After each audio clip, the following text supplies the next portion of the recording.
mfite umunezero yuko umukiza wanjye Yesu ari muzima nyuma yo kubambwa ku musaraba w'isoni azira ibyaha byanjye. Satani yarazi ko amwica burundu babona uko yigarurira inyokomuntu ngo byose birangire ijuru rikoze isoni ibyiringiro ku batuye isi bibe nabyo akoresha abaherode n'abitwa abapilato bayuda bakunzi b'ifaranga bamubamba ku giti bamushinyagurira isaha ya 9 ashira mu mwuka.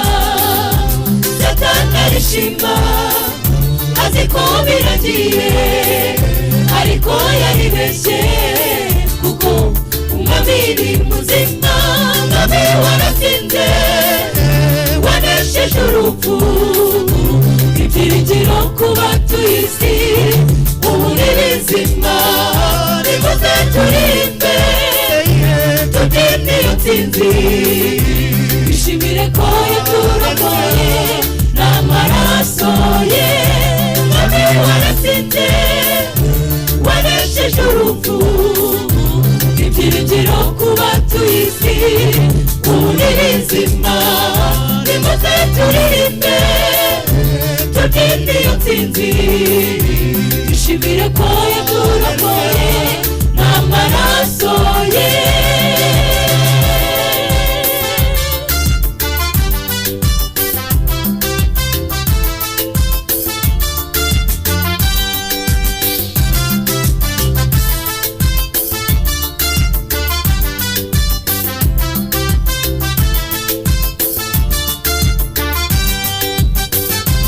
Yanibaza kenshi iyo atazuka urupfu rukamuherana nawe ibaze ubwoko bw'Imana tuba twarahindanye mu mwijima w'icuraburindi.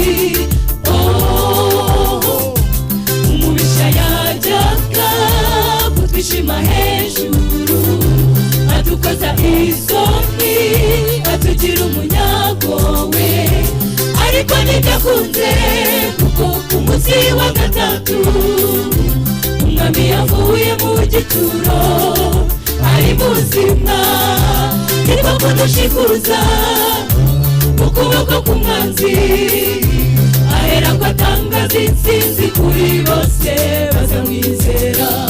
Umwami waratsinze wanesheje urupfu ibyiringiro ku batuye isi ubu ni bizima nimuze turirimbe tubyine iyo ntsinzi bishimire ko yaturokoye n'amaraso ye.